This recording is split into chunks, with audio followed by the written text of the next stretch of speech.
Bom dia! Hoje, 27 de dezembro, no ar agora através da Rádio Eldorado FM 87.9 e pelo canal do YouTube Otivista Paracatu, você participa do programa Pimenta Malagueta. Apresentação, Antônio Vieira, Tonhão, eu mesmo e Otacílio Pereira. Um oferecimento do Movimento Verde Paracatu, Coperfan e VIP Studio. Direção, Zusa do Paracatuzinho e Alexandre Barros. Beleza, o nosso bate-papo de hoje é em homenagem ao padre Júlio Lancelotti e sobre o que ele, que é o mensageiro dos invisíveis, fez e continua fazendo. Hoje ele é o nosso aniversariante, fazendo 77 anos. Padre Júlio Lancelotti nasceu em São Paulo, no bairro Belenzinho, em 27 de dezembro de 1948.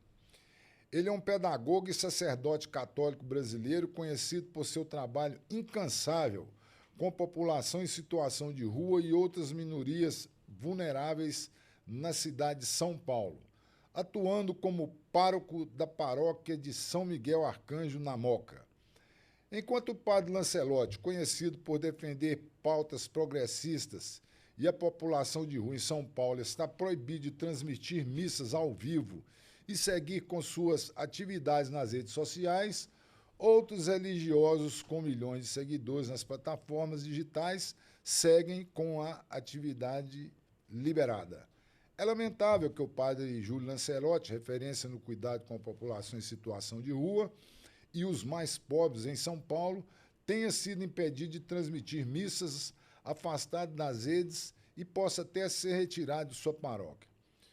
Dom Odílio, responsável pela decisão, afirma que a medida seria para sua segurança, enquanto tantos têm liberdade para propagar o ódio e o mal. Júlio, que dedica sua vida a falar de cuidados, justiça e dignidade, é silenciado. Padre Júlio, em razão de sua coerência com a luta dos empobrecidos e com a pregação do Evangelho, sempre foi, em razão das suas atividades pastorais, perseguido, caluniado e difamado. Todos nós somos sabedores e testemunhas disso, diz o texto. Segundo o decreto 11.819 de 2023, que regulamenta a lei em questão, trata-se do impedimento da fruição de espaços livres de uso público, interferência no pleno exercício do direito à cidade e à segregação de indivíduos e grupos sociais. Na realidade, esse é um decreto presidencial de 2023 que parece que foi no governo Lula que ele foi emitido esse decreto, por causa da questão da administração de São Paulo, que isolou algumas áreas onde os moradores de rua ficavam e tinham suas atividades ali. E aí aconteceu esse decreto proibindo o que as autoridades de São Paulo estavam fazendo, para evitar para expulsar os moradores de rua do local que eles estavam, que é mais ou menos na região do centro de São Paulo. Bom dia, Otacílio. Tece aí seus comentários, amigo. Bom dia, Tonhão. Bom dia aos ouvintes do programa Pimenta Malagueta e a você que nos acompanha pelo YouTube. Esse é um programa de homenagem justa, Tonhão, considerando a figura do padre Júlio Lancelotti. Ele que é uma figura pública, que há mais de 40 anos milita na defesa intransigente dos direitos humanos, na pastoral do povo em situação de rua e outras ações. Padre Júlio atua diretamente na defesa dos direitos humanos e quem vive nas ruas. Seu trabalho tem sido voltado especialmente para garantir as condições de higiene, de saúde, de atenção a essas pessoas em situação de rua. É importante destacar aqui, nesse sistema, que não existe a figura do morador de rua, Ninguém mora na rua. O lugar de morar é o lar, é a casa. O que existe são situações, né, de pessoas que vivem ou que estão em situação de rua por vários problemas, mas o principal problema, é preciso a gente dizer, que é exatamente a concentração de renda, as desigualdades sociais.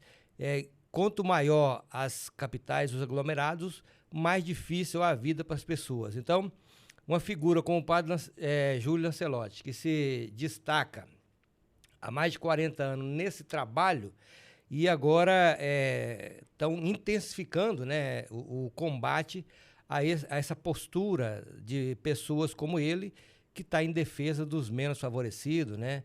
E o que chama a atenção, Tonhão, dessa polêmica toda, é que é um sacerdote, né, um padre, que, segundo ele mesmo se identifica, é um seguidor de Jesus. Ele está ali tentando fazer o que Jesus e que as religiões todas pregam e dizem seguir, que é ajudar aqueles que mais necessitam.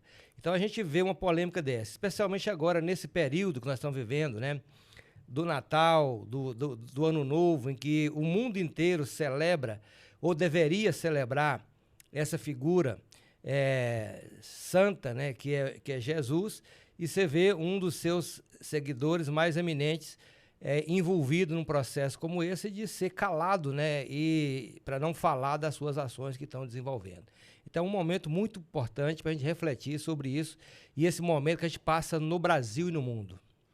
Otacílio, eu estava estudando sobre essa problemática aí do padre Júlio Lancelotti e buscando entender o porquê dessa situação, né, que inclusive levou o comandante de São Paulo da igreja, né? O chefe da igreja o católica. chefe da igreja, né, que é o representante do Papa no Brasil, porque São Paulo é a maior diocese que tem do Brasil, uma das maiores do mundo, né? Então ele tem linha direta com o Papa.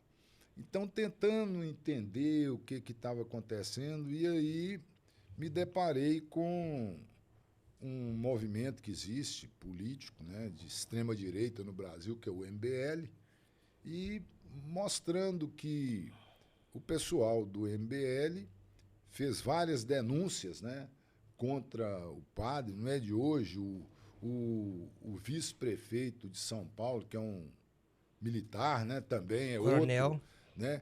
E aí você vê que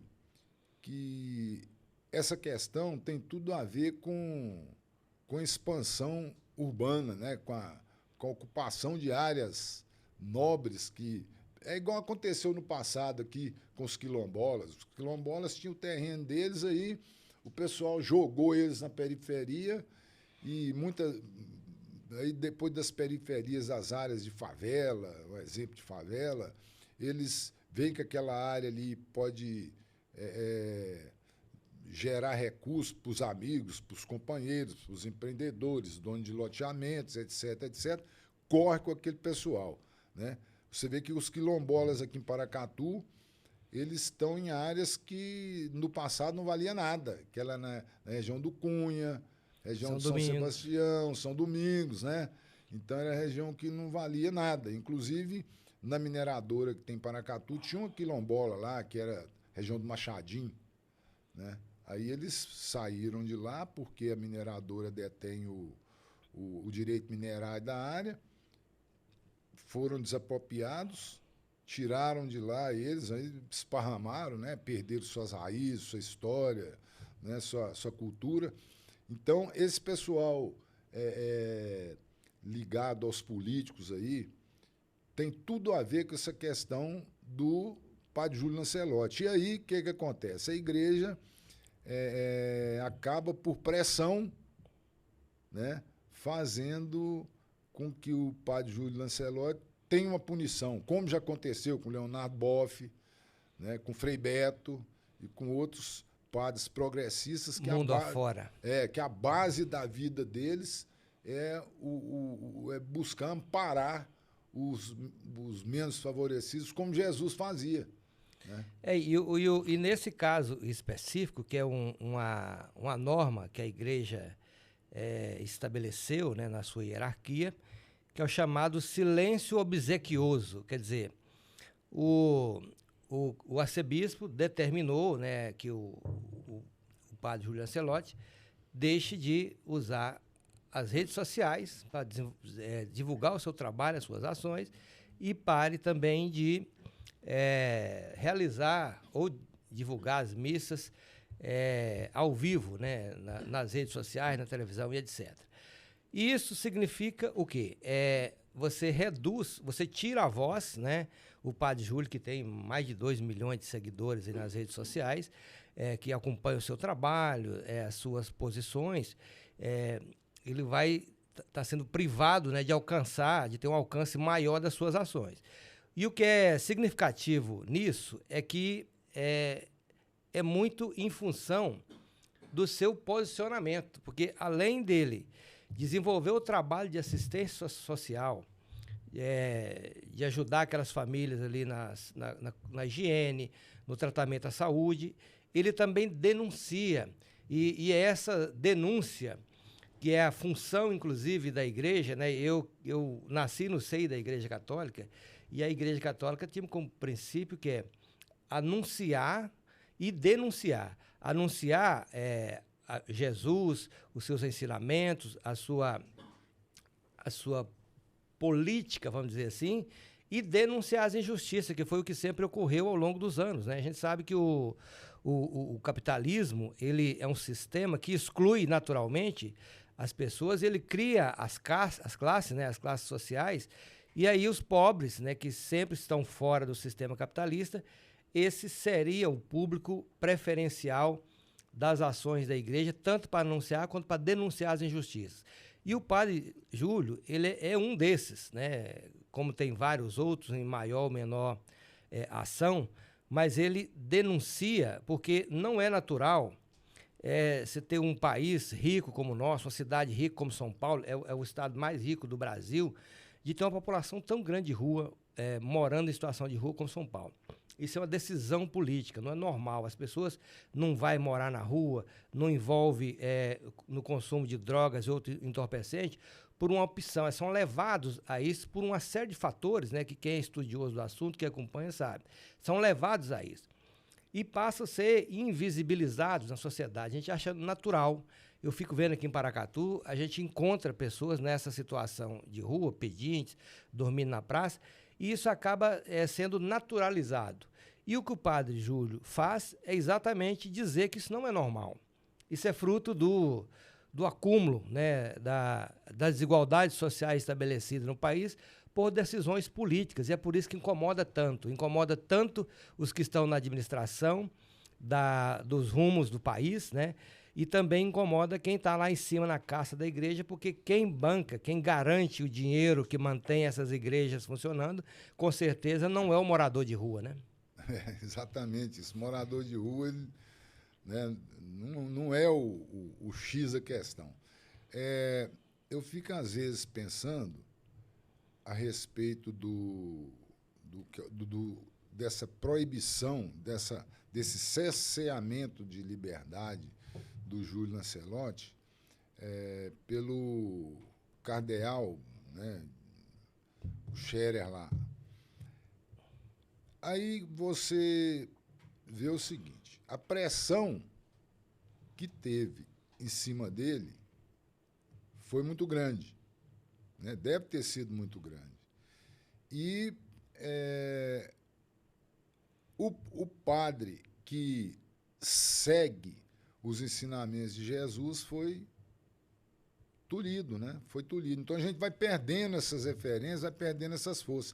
E, por outro lado, você vê que dentro da igreja católica, apostólica, romana, que é essa nossa que tem aqui no Ocidente, porque as igrejas ligadas às igrejas cristãs do Oriente, existem várias que não têm esse tipo de punição que tem aqui.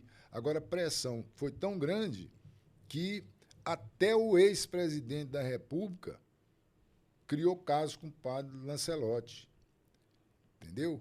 E aí não é por questão política, a gente não está falando aqui por questão política, eu, você, posicionamento político nosso. São questões inaceitáveis, né?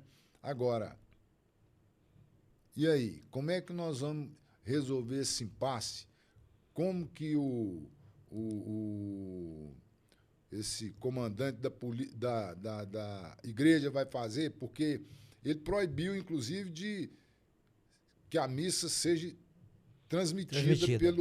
Pelo Lancelotti. Só que a comunidade que segue o Lancelotti, eles mesmos estão indo lá e vão transmitir a missa. E como é que vai ficar isso?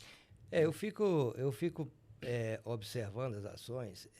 Aqui na nossa região do noroeste de Minas, aqui, e a Igreja Católica é uma estrutura importante na sociedade. Historicamente sempre foi assim. A gente vê desde do Império Romano, né? A Igreja sempre foi o contraponto ou o espaço de apoio do poder político e institucional. A vida toda sempre foi assim. Ou ela contrapõe ou ela se junta para fazer o processo. E ao longo dos anos, né, a Igreja foi se constituindo como um espaço específico de poder. Tanto que hoje, dentro da estrutura da Igreja, ainda, né, o Papa é infalível. O Papa, que é o chefe máximo da Igreja Católica, ele, dentro da sua doutrina, ele é infalível, ou seja, ele é impossível de errar. Tal é a hierarquia, a casta que se criou dentro do sistema, que quem é católico sabe disso, né? A infalibilidade do Papa. Então, como que nós podemos pensar que um ser humano, e é humano, né? É infalível, não erra nunca, não possa estar errado numa posição. Então, considerando essa perspectiva, há essas injustiças. Aqui na região noroeste de Minas, a igreja sempre se estabeleceu aqui nos vários lugares, e acho que funciona assim em outros, através das suas dioceses e cria as pastorais. E como aqui era uma região de conflito pela posse da terra, a Comissão Pastoral da Terra, a CPT, ela sempre teve um papel muito forte na ajuda, na organização dos trabalhadores rurais sem terra. Eu me lembro que em meados de 1985, 89, a CPT, né, a Comissão Pastoral da Terra, que era sediada em Unai, que tinha umas duas irmãs, duas freiras, mais os agentes de pastorais, tinha um trabalho muito intenso junto aos movimentos sociais na luta pela terra. Depois, ao longo dos anos, nós tivemos e temos até hoje em Paracatu a Caritas Diocesana, que é um outro braço da pastoral da igreja, que atua na organização aí produtiva, junto aos assentamentos, junto às comunidades periurbanas e urbanas, tentando organizar e trazer benefícios. E aí, numa situação diferente, é a situação da pastoral das pessoas em situação de rua, que é de São Paulo. É como se fosse, né? É como se fosse, aqui na nossa região, a pastoral da terra, né, reservada às proporções, mas a ação é a mesma. Então é como se a gente estivesse aqui hoje e lutando pela terra e denunciando as arbitrariedades do latifúndio, da polícia, dos juízes, né, com as ordens judiciais, e aí a igreja descesse lá do seu pedestal e mandasse os agentes aqui calar a boca, ou vocês ficam calados e deixam o povo por conta e risco, sem denúncia, sem fazer nenhum tipo de reclamação dos abusos. Proporcionalmente é o que está acontecendo hoje lá em São Paulo, né? Então aquela população hoje que é atendida com os trabalhos da pastoral de rua, encabeçado pelo padre Júlio Lancelotti, ele está impedido hoje de fazer uma denúncia de uma arbitrariedade, como aconteceu há um tempo atrás, de cercar os moradores de rua, isolar eles num gueto como se fossem animais, né, e não gente, e ele denunciou esse decreto, com certeza, em função dessas denúncias, né, da forma de tratar essa população, e a gente tem hoje isso, uma voz que foi calada, né, para fora do seu meio, do seu público. Então, a gente está vivendo tempos tenebrosos, né, de avanços antidemocráticos, de situações que levam a gente a refletir sobre o papel e a função de quem está à frente de qualquer perspectiva de melhoria na vida das pessoas. Olha, Tarcílio, eu fiz uma listagem aqui, porque a gente, pela minha idade, eu lembro da atuação desse pessoal. A gente pode citar o Frei Beto, né? O Frei Beto, ele não é qualquer um. Ele tem 81 anos, para se ter uma ideia, ele é autor de 74 livros. Isso não é para qualquer um. Nós temos Dom Pedro Casaldaglia, ele era um espanhol que foi para São Félix do Araguaia, né, morava lá, e também sofreu para danar ali, porque ele ficava defendendo o pessoal na luta pela na terra. Luta pela terra. Dom Pedro foi um exemplo disso, da ação da igreja em defesa dos mais necessitados na luta pela terra. Inclusive os indígenas. Os indígenas quilombolas, estavam tudo no meio disso. Aqui no nosso meio, aqui, há uns 20 e poucos anos atrás, eu lembro do padre Alfonso Pastore. O padre Alfonso Pastore, ele fez um trabalho aqui junto à moradia, buscando moradia para o povo, até no São João Evangelista, ali no Paracatuzinho. Eu lembro dele ali no meio daquela turma, né, tentando ajudar e na luta mesmo pela terra ali, para ter um lugar básico para morar. Ele é fundador, idealizou e fundou o SCC, né? O SCC, ele é um movimento da igreja também. Tem a questão da evangelização familiar. Ele criou encontro de jovens com Cristo, encontro de adolescentes, né, com Cristo, o EAC, que isso tudo parece que isso tudo acabou, né? Isso tudo parece que nem existe mais. Ou pelo menos a gente não vê ações, né? Porque qual que era a grande articulação desses programas, vamos dizer assim, ou dessas pastorais? Era exatamente de fazer esse papel de anunciar e denunciar, de esclarecer a população. Eu lembro, né? Eu sou oriundo desse meio, que era das SEBs, as comunidades eclesiais de base, onde a gente era liderada lá, eu era de Brasilândia, de Minas, era liderada ali pelas duas irmãs, a irmã Selenita e a irmã Aninha, que era ligada às irmãs carmelitanas, que é uma outra pastoral da igreja também. E a gente fazia os encontros de jovem para a gente refletir sobre a nossa ação enquanto cristãos, amparado nos ensinamentos de Jesus. Então, era um estudo que levava a gente a compreender que o nosso papel, a nossa função aqui, não é só ficar e ir à missa aos domingos, receber os sacramentos, fazer os sacramentos, mas é de a gente fazer... A gente costumava dizer que a gente tinha que ser o fermento na sociedade. O fermento é que faz o pão crescer.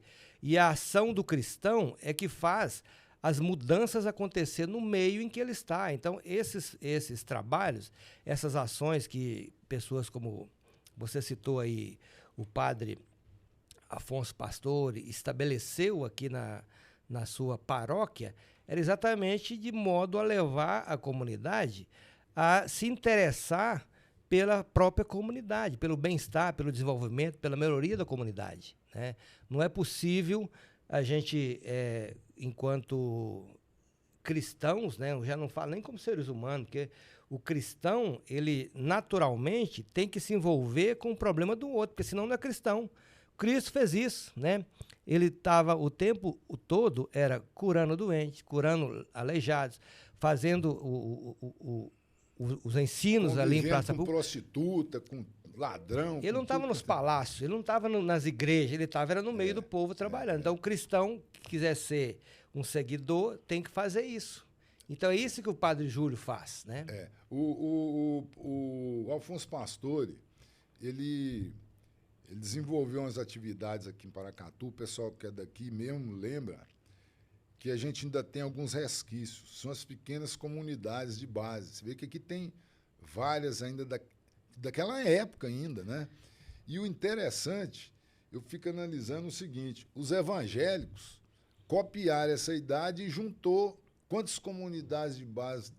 Copiaram as ideias, né, que foi. Pegou as ideias do padre Alfonso Pastore, já que a igreja afastou disso, a igreja católica romana afastou disso, os evangélicos entraram exatamente fazendo o que a igreja fazia no passado, né? Que era no intuito de tentar mobilizar e ficar mais próximo do povo e da comunidade. Que essa é a função, né? Como se diz, como que um pastor vai ficar longe do seu rebanho? Então, a presença ali em cada comunidade é o fundamento de você tá levando a orientação e o apoio, né, espiritual e o apoio material, porque essa é a função das igrejas. As igrejas, no passado, se pegar as igrejas antigas do tempo de Cristo, eles se uniam, era para cuidar uns dos outros. Essa que era a função das igrejas, né? É de estar atendendo um ao outro na necessidade. A irmandade é exatamente para isso. Você imagina a sua família, se a família é de 5, 6 irmãos, se tem um dos seus irmãos que está em dificuldade, naturalmente a gente se junta para tentar ajudar nessa necessidade. Então esse é o papel mais ampliado da ação da igreja, por isso que é uma irmandade, né? Que tinha naquele momento e que foi copiado para a gente reproduzir isso na nossa vida diária. A falta de ação por parte da igreja, a igreja católica, é muito grande. A gente vê muito poucas ações frente ao poderio dela. Quando eu estive na Índia, uns 10 anos atrás, Otacílio, eu observei o seguinte, lá na Índia tem monastérios e templos para tudo quanto é canto. E nesses templos, o pessoal lá não só reza, não. Tem muito trabalho social, mas muito trabalho social. E eles até dizem o seguinte, se algum turista tiver de dar recurso de esmola para os outros, não dá esmola, não. Passa para as comunidades. Para a instituição que está cuidando do processo. Né? Eu vi instituição lá que tem centenas de pessoas alimentando, dormindo, né? Vivendo ali próximo daquela instituição, nos mesmos moldes que o Júlio Lancelotti fez e faz em São Paulo. Né? Então, uma outra questão é o seguinte, assim, às vezes você vê o pessoal falar assim, Jesus Cristo.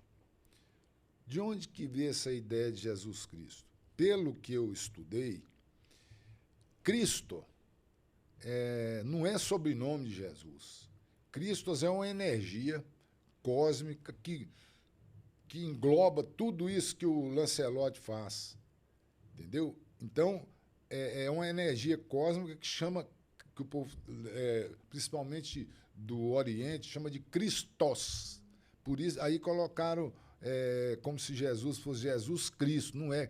É Jesus Christos por causa dessa energia que ele carregava com ele, que era essa energia do bem, nos mesmos moldes de Jesus Cristo, Lancelotti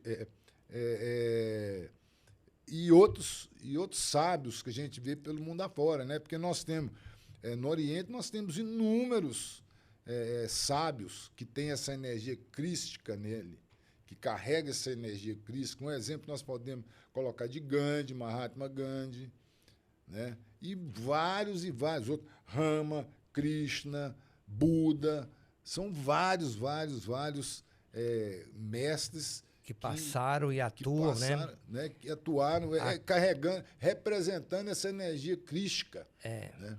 E aí, quando a gente tem cidadãos aqui que carrega consigo essa energia crística de servir a todos, cuidar do meio ambiente, respeitar todos os animais, respeitar todas as plantas, enfim, buscar harmonia no geral, eles sofrem discriminação, como Padre Cícero Frei Damião, nós temos o Casal d'Águia, que nós falamos, Frei Beto, Frei Leonardo Boff, né? Aqui em Paracatu nós já tivemos alguns padres.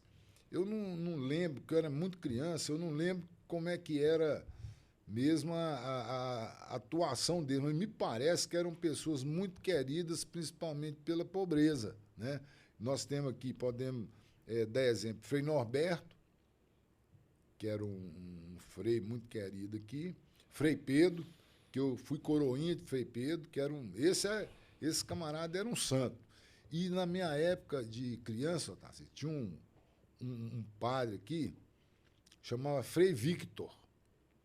Era um baixinho, e ele cuidava da cruzadinha. Cruzadinha era um movimento que tinha na igreja, isso eu devia ter uns 8 anos, 9, 10 por aí. Quem dava manutenção na igreja da matriz era ele. A igreja não caía igual caiu agora esses dias atrás, não. Eu lembro como se fosse hoje, ele lá em cima da igreja arrumando o telhado da igreja, um freio, entendeu? Então ele tinha esse envolvimento. Botava a mão na massa. Né? Então ele tinha esse envolvimento. Hoje, se depender do próprio pessoal que tem ligação com a igreja diretamente, eles vão procurar recursos financeiros para contratar empresas para fazer certos serviços dentro da igreja, né? E assim, a gente, lá em Bonfinópolis, eu lembro, tinha lá o Frei Humberto, né? Acho que ele era alemão. Ele trabalhava, era mesmo para atender a comunidade. Eu lembro que ele, todo ano, ele comprava sementes, né, de feijão e entregava para o Sindicato dos Trabalhadores Rurais, lá de Bonfinópolis, distribuir com os agricultores.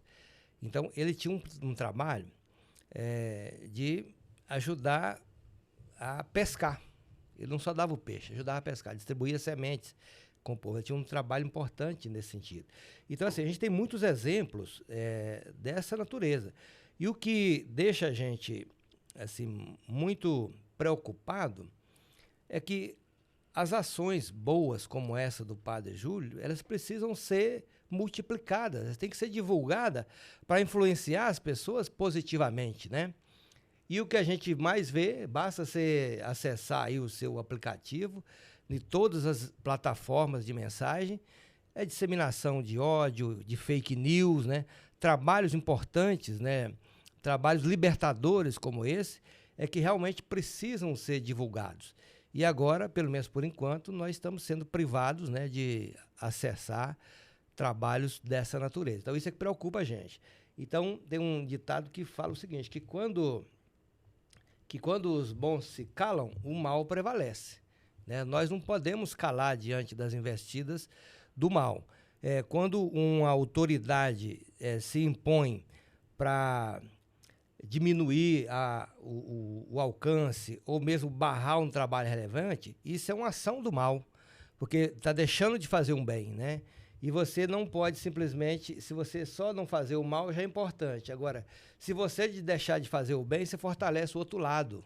Então é importante a gente denunciar ações como essas que estão acontecendo contra o Padre Júlio, que é de grande alcance, mas tenho certeza que em maior ou menor escala tem vários lugares, aí, vários setores, pessoas de bem sendo impedidas por algum motivo de desenvolver as suas atividades. Nós temos aqui um conhecido nosso, né, que é o Padre Preguinho também, que eu tenho certeza que o Padre Preguinho já sofreu pressão de tudo quanto é jeito, né, porque ele tem essa ideia mais progressista também. Nós tivemos alguns padres que desligaram da igreja, eu acredito, né, atualmente, deve ter alguma ligação com essa questão. Agora, quando o padre Lancelotti né, tem essa proibição de transmitir as missas, de não sei o que lá, né, desse monte de atividade que ele desenvolve, falar que isso é para proteger o Júlio Lancelotti, Eu não acredito nisso. Isso aí é conversa para boi dormir. É possível que esteja querendo proteger outros interesses que a gente não sabe, né? E é importante destacar, por exemplo, que em função desse trabalho do Padre Júlio, ele foi na posse do atual presidente Lula, falou na posse, denunciou essas injustiças todas que acontecem com o povo em situação de rua. É uma pessoa que a gente sabe que não se cala, né? Não se curva. E, como você falou no início do programa, tem várias ações, né? Lá em São Paulo chegou lá um vereador lá do União Brasil solicitar a instalação de uma comissão parlamentar de inquérito na Câmara de São Paulo para investigar os trabalhos de assistência social que o Padre Júlio desenvolve lá em São Paulo, né? E nem é com dinheiro público, que os recursos que ele arrecada vêm de doação, dos repasses que a igreja repassa para os trabalhos pastorais, né? Nem é dinheiro público, até onde a gente sabe. Então, a questão é incômodo pelo trabalho, né, de elevar, de tentar sentar no banco, né, pessoas tidas como invisíveis e indigentes, como são essas populações, né, em situação de rua no Brasil. Tarsílio, vou ler para você aqui umas falas do Padre Júlio depois que ocorreu isso. Então, ele está dizendo o seguinte: na primeira missa dele, né, após essa confusão aí, porque isso foi semana passada, né? Foi, a primeira missa foi domingo passado. Primeira e última, né? Ele fez algumas colocações, né? E dizendo o seguinte: eu não sei o que vai acontecer nas próximas semanas, porque assim como nós nos juntamos para dizer que somos irmãos, muitos se juntam também para conspirar contra. Exato. Falando. Assim como nós nos juntamos para rezarmos juntos, outros se juntam para conspirar, para fazer formas de destilar o seu ódio. Disse o padre ao final da missa, após listar uma série de atividades envolvidas pela pastoral. O que é interessante é que os que atacam não conhecem a história, não sabem tudo o que foi vivido, acrescentou em outra parte da sua fala. O religioso lembrou das ações sociais desenvolvidas no Centro Santa Dulce, na Casa Santa Virgínia e na Casa Nossa Senhora das Mercês. Quem quer saber o que é feito é só visitar os trabalhos, é só ir para uma das casas, disse.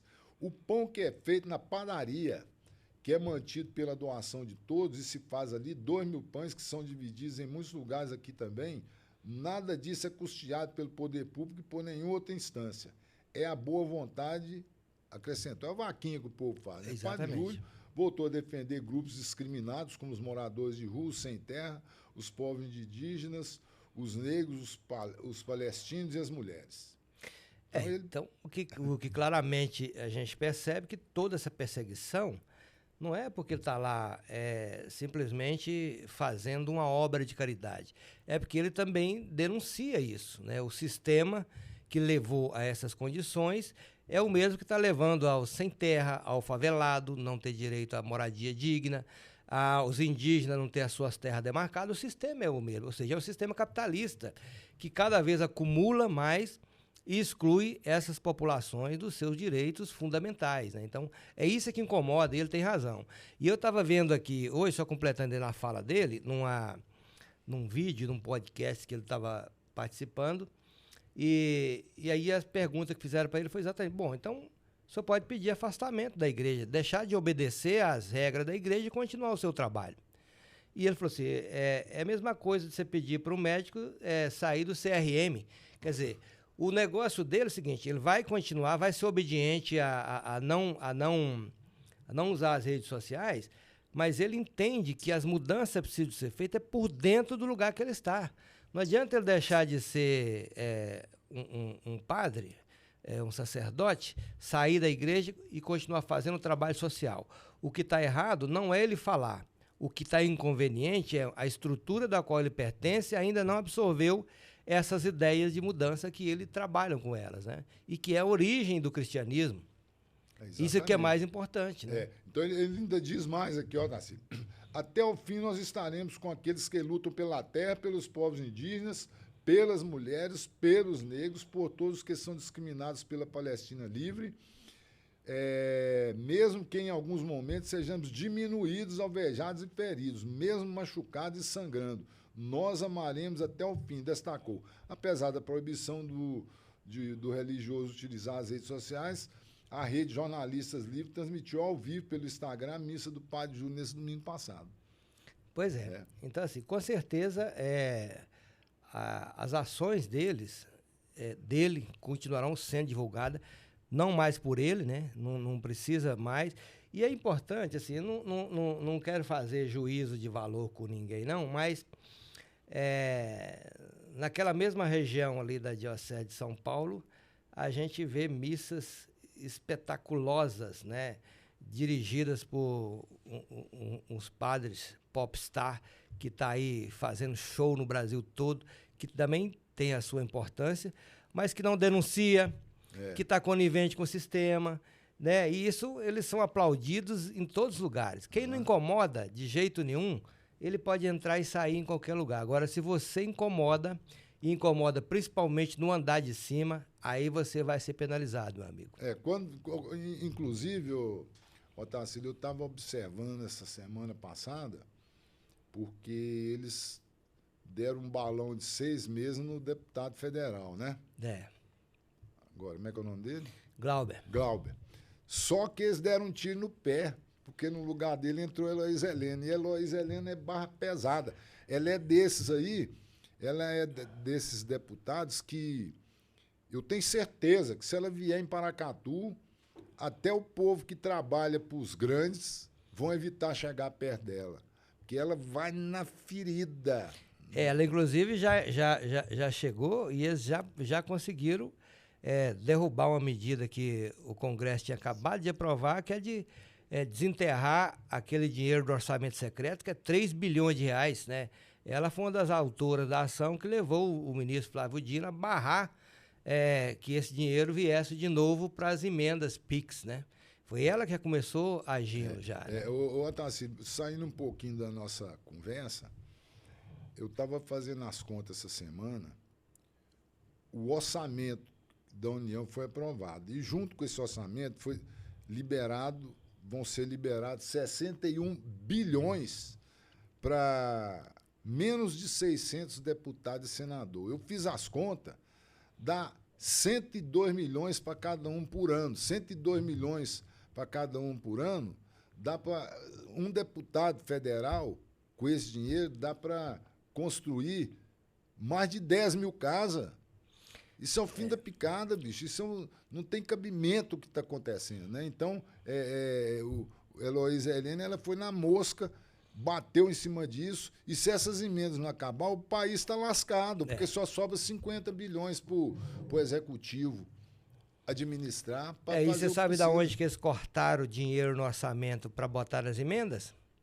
Na educação, na saúde, nos programas sociais, nas universidades principalmente, cortaram dinheiro, pé de meia, então tirou dinheiro para o deputado fazer campanha o ano que vem. Garantir a eleição.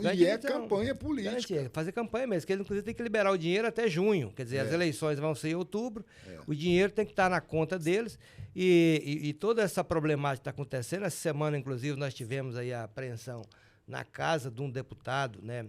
Aí de quase 500 mil reais em dinheiro vivo, que com certeza é resultado dessas emendas PIX, né? Que o deputado manda para o município e pega de volta para fazer essa malandragem que, infelizmente, está no Congresso. E a declaração de bens dele foi de 5 mil. 5 mil reais. O cara achar dentro do guarda-roupa dele 400 mil. Então, é por essas e outras razões que pessoas como o padre Júlio, né, está sendo impedido de falar. Né? Quem está impedindo ele de falar? Exatamente essa turma que está mamando aí nos privilégios, principalmente do poder público, e que está sendo incomodado com as denúncias que ele faz no meio que ele atua, né, para esclarecer a população. Não é possível. Se tem morador de rua, é porque tem gente com casa demais aí de aluguel. Então nós precisamos de mudar essa realidade. Né? Então, se denuncia isso, quem está lá incomoda. Né? A gente falando de emenda, da farra com dinheiro público, o governo de Minas, que está no 7º ano agora, quando ele entrou, a dívida do Estado de Minas era menos de 110 bilhões. Hoje está em 200. Isso tudo é farra com dinheiro público. Agora, quando você vê um município igual Paracatu, que tem emenda impositiva, que é quase 1 milhão por ano para cada vereador, e o vereador tem 4 milhões em 4 anos para fazer campanha. Isso é para fazer campanha, lógico que é. Eu não estou dizendo que ele está roubando, não. Entendeu? Mas ele pega esse dinheiro e destina ali para uma igreja, uma associação que tem mais voto. Esse mesmo deputado lá que foi pego com os 450 mil reais lá na casa dele, estava mostrando um vídeo dele aí no município, e lá com o vereador na eleição passada, assim, ó, aqui tem uma reivindicação aqui de construir uma creche tal aqui de 650 mil reais. Então, se vocês elegerem esse fulano aqui vereador, eu boto 650 mil.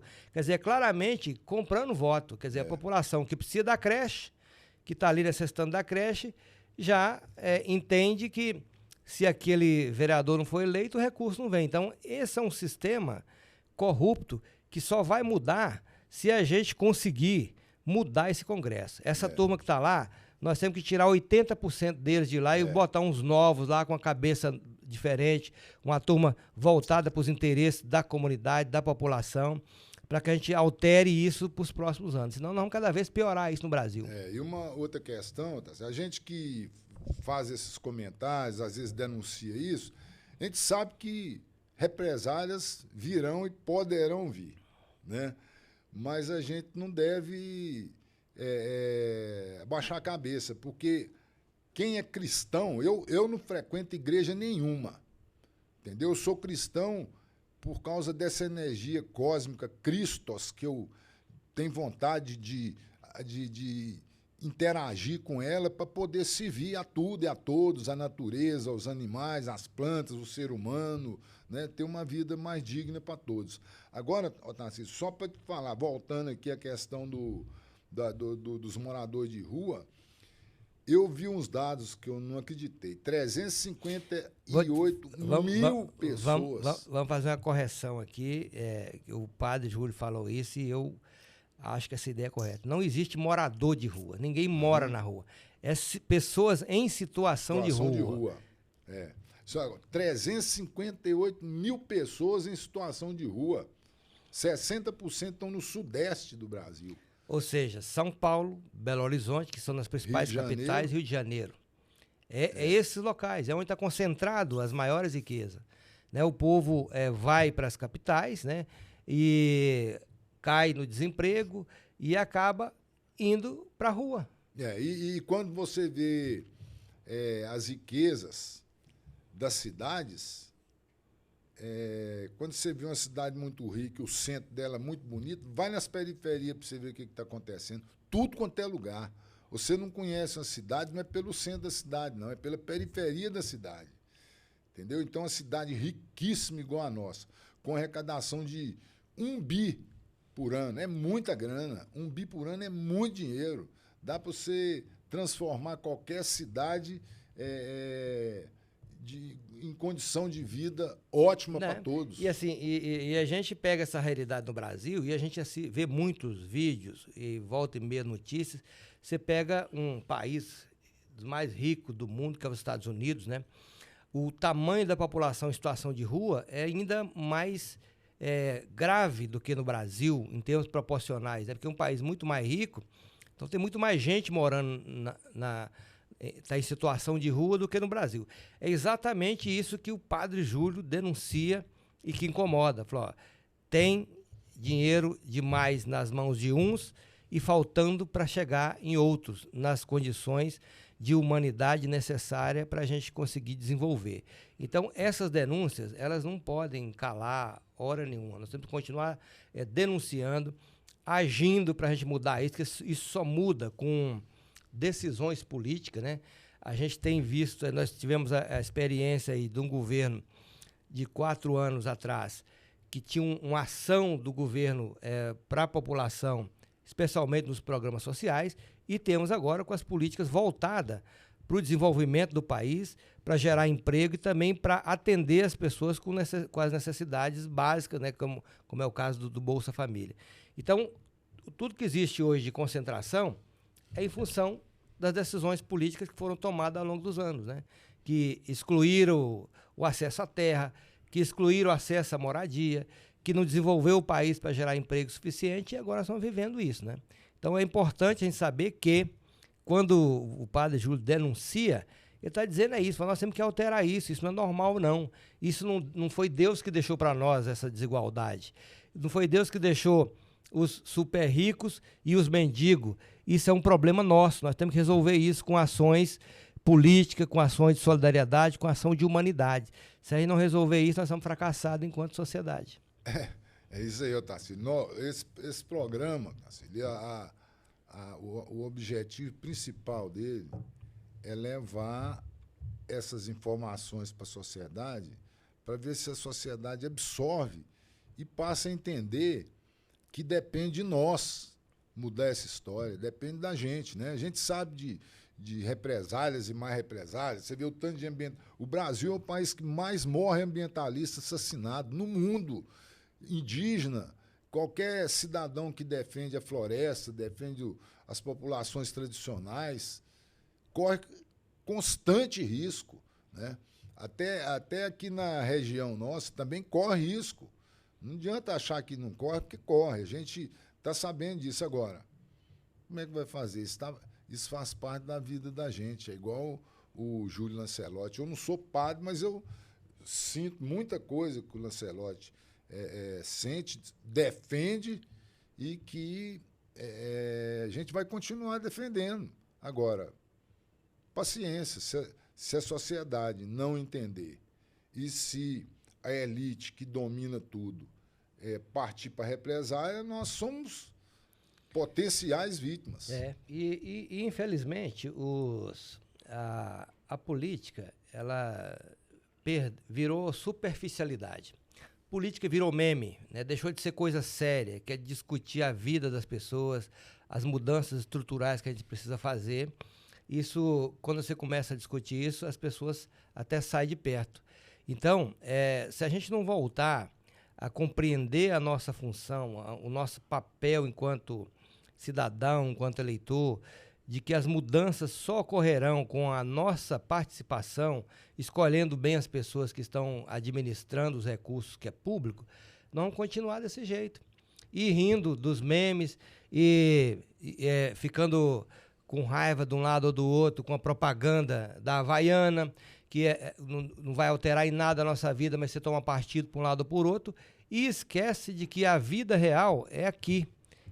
Você precisa da sua casa para morar, você precisa do seu recurso para pagar água, pagar luz, você precisa saber se a energia, se a água agora que vai vir, vai continuar do mesmo preço, ou se ela vai aumentar e vai ter a mesma qualidade em função da privatização que está para ocorrer da Copasa. Se vai ter alimento e alimento de baixo custo. Então, essas coisas que nós precisamos de preocupar e trabalhar isso na política nossa, desde a nossa comunidade, ali no nosso bairro, até chegar na Câmara, até chegar no Congresso, no governo do Estado. Então, quando tem pessoas que falam disso, aí incomoda. Quem tem um alcance grande, como é o padre Júlio tem, aí incomoda e aí eles querem calar a boca. O nosso caso aqui, que a gente fala para pouca gente, por enquanto, eles não vão querer calar a boca não, mas a hora que esse programa alcançar fronteiras maiores, daqui a pouco eles estão atrás de Tonhão aí, querendo calar a boca também. Pois é, mas até lá o povo vai estar consciente, nós vamos ter gente para defender a gente também. Ô, Tacílio, nós estamos encerrando o nosso bate-papo, acho que foi muito esclarecedor para muita gente, eu acho que nós vamos devagarzinho conseguindo aguando a semente está plantada, agora é aguando devagarzinho, tutorando ela, para daqui uns dias a gente ter frutos para alimentar o povo. Fazendo manejo, né? É isso aí. Espero que vocês tenham tido um ótimo Natal e que o Ano Novo chegue com todas as possibilidades que chega todos os dias para a gente melhorar esse país ainda mais. Um abraço e fiquem com Deus. Até o próximo programa.